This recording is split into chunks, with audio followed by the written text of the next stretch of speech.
మన ప్రభువును, మన రక్షకుడును, సర్వలోకనాథుడైన ప్రభైన యేసుక్రీస్తు నామం పేరట అనుదినము దేవుని వాక్యాన్ని వింటున్న గనులైన దేవుని బిడ్డలు మీ అందరికీ హృదయపూర్వకమైన వందనాలు. దేవుని మాటలు శ్రద్ధగా ఆలకించండి. ఈ మాటల ద్వారా ప్రభువు మిమ్మలను దర్శించిన యెడల మాతో పంచుకోవచ్చు. మంచిది దేవుని బిడ్డలారా, దేవుని వాక్యం చదువుకొని దేవుని మాటలు ధ్యానం చేద్దామా ఈ దినము?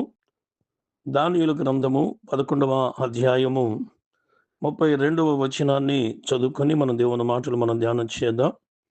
అయితే తమ దేవుని ఎరుగువారు బలము కలిగి గొప్ప కార్యములు చేసెదరు. ప్రభువునందు ప్రియమైన దేవుని బిడ్డలారా గమనించండి. దానియేలు గ్రంథము 11వ అధ్యాయము 32వ వచనములో మనం చదువుకున్నటువంటి ఒక భాగము, ఈ భూమి మీద ఎవరైతే దేవుని ఎరిగి ఉన్నారో, ఎవరైతే దేవుని ఎరిగిన వారుగా ఈ లోకములో ఉన్నారో, వారు బలము కలిగి గొప్ప కార్యాలు చేసెదరని దేవుని పరిశుద్ధ గ్రంథం తెలియజేస్తూ ఉంది. ఈ భూమి మీద మనం గమనించినట్లయితే, ఎవరు తమ దేవుని ఎరిగిన వారు అని మనం ఈ లోకములో నిర్ధారణ చేసుకోవచ్చు అంటే, పరిశుద్ధ గ్రంథమైన బైబిల్ ఈ విధంగా తెలియజేస్తూ ఉంది. యెషయా గ్రంథము 9వ అధ్యాయము 6వ వచనం మనం చదివినప్పుడు, ఏలయనగా మనకు శిశువు పుట్టెను, మనకు కుమారుడు అనుగ్రహింపబడెను, ఆయన భుజముల మీద రాజ్యభారముండును, ఆశ్చర్యకరుడు, ఆలోచనకర్త, బలవంతుడైన దేవుడు, నిత్యుడకు తండ్రి, సమాధానకర్తకు అధిపతి అని అతనికి పేరు పెట్టబడెను. ఇక్కడ యేసుక్రీస్తు ప్రభువారిని గూర్చి ఈ భూలోకానికి ఆయన రాకముందు 750 సంవత్సరాల కిందట ఈ యొక్క ప్రవచనాన్ని మరి ప్రవక్త అయిన యెషయా ద్వారా తెలియపరిచిన మాట ఇది మనం గమనించాలి. అయితే పరిశుద్ధ గ్రంథంలో రాయబడిన మాటేంటంటే, యేసు ప్రభువారిని గూర్చి ఆయన ఏవైతే కలిగి ఉన్నాడో, ఆయన ఎందుకైతే ఈ భూలోకంలో మరి శిశువుగా, కుమారుడుగా ఈ భూలోకానికి ఎందుకొచ్చాడో ఆయనను గూర్చిన వివరణ అంతా కూడా ఈ వచనములో రాయబడి, ఆశ్చర్యకరుడు, ఆలోచనకర్త, బలవంతుడైన దేవుడు అంటే, ఏ దేవుణ్ణి మనము ఎరిగి ఉన్నాము, ఏ దేవుని కలిగి ఉన్నాము అంటే బలవంతుడైన దేవుని కలిగి ఉన్నాము. ఆయన బలం ఎంత అంటే బైబిల్‌లో రాయబడింది. యోబు గ్రంథములో చెప్తాడు 9వ అధ్యాయములో, ఈ భూలోకములో ఉన్నటువంటి రాజులకైనా, లోకములో ఉన్నటువంటి అనేక మానవ జీవితాలలో ఎవరికీ లేనంత బలాన్ని గూర్చి చాలా చక్కగా భక్తుడు యోబు గ్రంథంలో మనకు చక్కగా వివరిస్తూ ఉంటాడు. ఆయన మహా వివేకి, అధిక బల సంపన్నుడు, ఆయనతో పోరాడి తెగించి హాని నొందని వాడెవరు అంటాడు. అంటే ఆయన మహా వివేకి, అధిక బల సంపన్నుడు. దేవుని బిడ్డలారా, దేవుడు ఎవరంటే అధికమైన బలము కలిగిన వాడు. ఈరోజు మనము అధునాతికమైనటువంటి నాగరికతలో ఎన్నో రకాలైనటువంటి విజ్ఞానముతో మానవుడు కనిపెట్టిన ఈ దినాల్లో మనం బ్రతుకుతూ ఉన్నాం కదా! ఈరోజు మనము నదుల మీద, కాలువల మీద కొన్ని బ్రిడ్జీలు మనం చూస్తున్నాం. దాని మీద ఎన్నో బరువైనటువంటి వాహనాలు వెళుతున్నాయి. లారీలు, బస్సులు. ఉదయం మొదలుకొని రాత్రి వరకు 360 రోజులు విరామము లేకుండా కొన్ని లక్షల వాహనాలు ప్రయాణం చేస్తూ ఉంటాయి.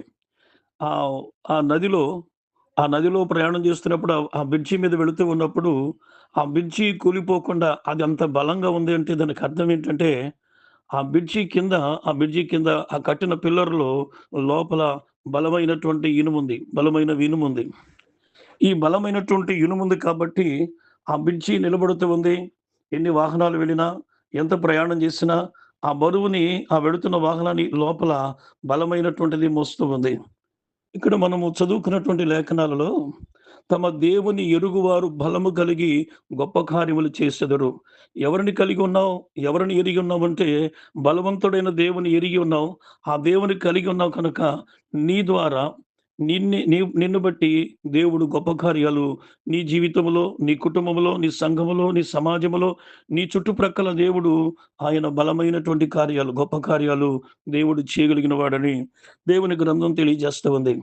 దేవుని బిడ్డలారా, ఒకసారి మనము ఆగి ఆలోచించి బైబిల్ గ్రంథాన్ని మనం జాగ్రత్తగా పరిశీలన చేయగలిగితే, పరిశుద్ధ గ్రంథములో మనకొక వ్యక్తి మనకు కనబడుతూ ఉంటాడు. ఆ వ్యక్తి పేరేంటి అంటే బర్జిల్లాయి. ఈ బర్జిల్లాయి అనేటువంటి వ్యక్తి ఎవరు అంటే దేవుని ఎరిగినవాడు. ఇతను పేరుకు అర్థం ఏంటంటే ఇనుము, ఇనుము. ఈ బర్జిల్లా అయినటువంటి వ్యక్తి పేరుకు ఇనుము. ఇతడు దేవుని ఎరిగినవాడు, దేవుని కలిగినవాడు, దేవుని యందు భయభక్తులు కలిగినటువంటి వ్యక్తి ఈ బర్జిల్లా అనే వ్యక్తి. ఇతను మనం గమనించినప్పుడు ఒక దినమున ఇశ్రాయేలుకు రెండవ రాజైనటువంటి దావీదు తన కుమారుడైన అబషాలోము ద్వారా తన సింహాసనాన్నించి దావీదు కిందకి దిగి ఆ కుమారుడికి భయపడి అరణ్యవాసానికి వెళ్ళాడు దావీదు.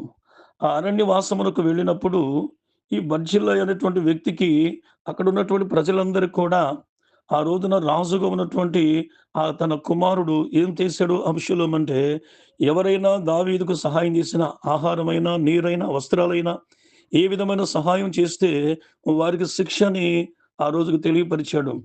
అయితే తమ దేవుని ఎరిగిన వారు బలము కలిగి గొప్ప కార్యములు చేసెదరు. చూడండి, బర్జిల్లా అయినటువంటి వ్యక్తి దేవుని ఎరిగినవాడు, దేవుని బలమును కలిగినవాడు కనుక తమ దేవుని ఎరిగి బలము కలిగి దావీదుకు కావలసినటువంటి ఆహార పదార్థాలు, దావీదుకు కావలసినటువంటి పండ్లు సమస్తమును గూడా ఈ బర్జిల్లా అయినటువంటి వ్యక్తి తమ దేవుని ఎరిగిన వాడుగా గొప్ప కార్యాలు చేయడానికి పూనుకున్నాడు. ఈ దినాల్లో మనం గమనించినప్పుడు ఆటంకాలు, అభ్యంతరాలు ఆనాడు దావీదు కాలంలో మాత్రమే కాదు, ఈనాడు గూడా వస్తూ ఉంటాయి. ఆటంకాలొస్తూ ఉంటాయి, అభ్యంతరాలొస్తుంటాయి. కానీ తమ దేవుని ఎరిగిన వారు బలము కలిగి మనం ఏ కార్యాలు చేయాలంటే గొప్ప కార్యాలు చేయాలి. అందుకే యోహాను రాసినటువంటి 3వ పత్రికలో 11వ వచనములో ఈ విధంగా రాస్తాడు. మేలు చేయువాడు దేవుని సంబంధి. అంటే నువ్వు బలవంతుడు. దేవుడెంత బలవంతుడో నీవు కూడా అంతే బలవంతుడిగా ఉంటావు. కనుక మనము దేవుని ఎరిగిన వారమైతే బలము కలిగి మనం గొప్ప కార్యాలు చేయాలి. ఈరోజు పరిశుద్ధాత్మ దేవుడు మనందరితో మాట్లాడుతూ ఉన్న మాట, దేవుని బిడ్డలు బలము కలిగిన వారుగా ఉండాలి, బలవంతులుగా ఉండాలి, గొప్ప కార్యాలు చేసేవారుగా మనము మన ఇంటికి మనం ఉపయోగపడాలి, మన దేశానికి ఉపయోగపడాలి, మన సంఘానికి మనం ఉపయోగపడాలి. అది మనం చేసినప్పుడు దేవుడు ఆనందిస్తూ ఉంటాడు. ప్రార్థన. ప్రేమగల తండ్రి, నీకు వందనాలు. ఈ వాక్యం వింటున్న వారందరిని కూడా గొప్పవారిగా చేయండి, బలవంతులుగా చేయండి. మీ కొరకు నిలబడి సాక్షులుగా చేయమని యేసయ్య నామములో అడుగుచున్నాం తండ్రి. ఆమేన్.